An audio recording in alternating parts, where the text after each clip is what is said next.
Barley water কেনেধৰণে প্ৰস্তুত কৰিব পাৰি আজি আপোনালোকক মই বনাই দেখাবলৈ লৈছোঁ। তাৰ কাৰণে লৈছোঁ মই বাৰ্লি। এটা বাতিত বাৰ্লিখিনি লৈ লৈছোঁ। প্ৰথমতে এইখিনি চফাকৈ বাৰ্লিখিনি ধুই ল'ব লাগিব। এই ধুই লোৱা পানীখিনি আমি পেলাব লাগিব। তাৰপিছত কেনেধৰণে প্ৰস্তুত কৰোঁ গোটেইখিনি আপোনালোকক দেখাই আছোঁ। বাৰ্লি আমাৰ স্বাস্থ্যৰ কাৰণে খুবেই ভাল। আপুনি যদি বাৰ্লি পানীটো খায় তেতিয়া আপোনাৰ যদি কিডনী ষ্ট'ন আছে তেতিয়াও আপুনি ভাল পাব।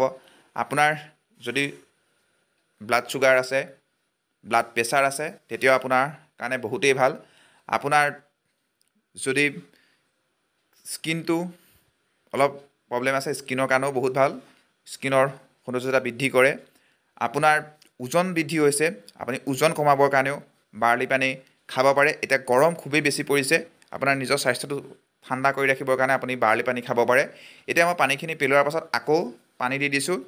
এতিয়া এইখিনি একদম ধুনীয়াকৈ চফাকৈ পানী দি দিছোঁ। এতিয়া এইখিনি দি মই গোটেই ৰাতিটোৰ কাৰণে বাৰ্লিখিনি ঢাকি ৰাখিম। এতিয়া ৰাতিপুৱা চাইছোঁ চাওক বাৰ্লিখিনি গোটেইখিনি কোমলি গৈছে ধুনীয়াকৈ। ইয়াৰ পৰা যিখিনি পানী ধুনীয়াকৈ ওলাই গৈছে, এতিয়া এই পানীখিনি মই আকৌ একেলগে গোটেইখিনি দি মই বইল কৰিম। এতিয়া এইখিনি বইল কৰিম। মই পানীখিনি উতলালৈকে বইল কৰিম। পানীখিনি উতলিবলৈ দিম, লাগিব 10-15 মিনিট মই ধুনীয়াকৈ বইল কৰিম। এতিয়া পানীখিনি উতলি আহিছে, আপোনালোকে দেখিছে। উতলি অহাৰ পাছত এতিয়া দেখিছে বাৰ্লিখিনি সিজি গৈছে। এতিয়া মই বাৰ্লিখিনি সিজাৰ পাছত অলপ সময় ঠাণ্ডা হ'বৰ কাৰণে ৰাখিব লাগিব। ঠাণ্ডা হ'লেহে আমাৰ খাবলৈ ভাল হ'ব। সেইকাৰণে এতিয়া ঠাণ্ডা হোৱাৰ পাছত মই এইখিনি চেকিছোঁ। এতিয়া তাৰ যিখিনি ৰস ওলাইছে এইখিনিয়ে আমাৰ স্বাস্থ্যৰ কাৰণে খুবেই ভাল। এতিয়া মই বাৰ্লিখিনি ৰাখি দিছোঁ আৰু তাৰ পানীখিনি এতিয়া খাব পৰা হৈছে। এতিয়া এইখিনি মই এটা বেলেগ ৰেচিপি বনাম, আপোনালোকক পিছত ভিডিঅ'ত দেখাই আছোঁ। এতিয়া মই 2টা কাপ লৈছোঁ। 2টা কাপত দুভাগ লৈ লওঁ বাৰ্লি ৱাটাৰ।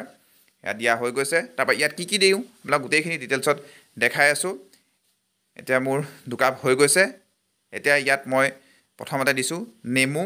আপুনি নেমু দিব পাৰে, আৰু ইয়াত যদি আপুনি ঠাণ্ডা কৰি খাওঁ বুলি ভাবিছে তেতিয়া আপুনি আৰু ঠাণ্ডা খাবৰ কাৰণে আইচ দিব পাৰে। মই নেমুৱে দিছোঁ। মই ৰাখি থৈছিলোঁ অলপ সময় কাৰণে ঠাণ্ডা হৈ গৈছে, মই সেইকাৰণে আইচ ব্যৱহাৰ কৰা নাই, অকল নেমু দিছোঁ।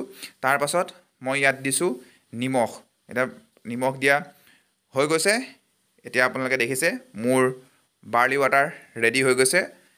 এতিয়া মই পৰিৱেশনৰ কাৰণে নেমু দুটুকুৰা লগাই দিছোঁ। তাৰপাছত মই ইয়াত দি দিছোঁ অলপমান বাৰ্লি দি দিছোঁ। অলপমান বাৰ্লি দি দিছোঁ, তেতিয়া খাবলৈ আৰু টেষ্টটো আহি যায়। এতিয়া দেখিছে ফাইনেলি মোৰ বাৰ্লি ৱাটাৰ প্ৰস্তুত হৈ গ'ল। যদি ভিডিঅ'টো চাই ভাল পালে তেতিয়াহ'লে প্লিজ চেনেলটো লাইক, কমেণ্ট আৰু ছাবস্ক্ৰাইব কৰিব। সকলোৱে হোৱাটছআপ, ফেচবুকৰ জৰিয়তে শ্বেয়াৰ কৰি দিব। যদি আপোনালোকে ফেচবুকত চাই আছে তেতিয়াহ'লে ফেচবুক পেজটো ফ'ল' কৰি দিব।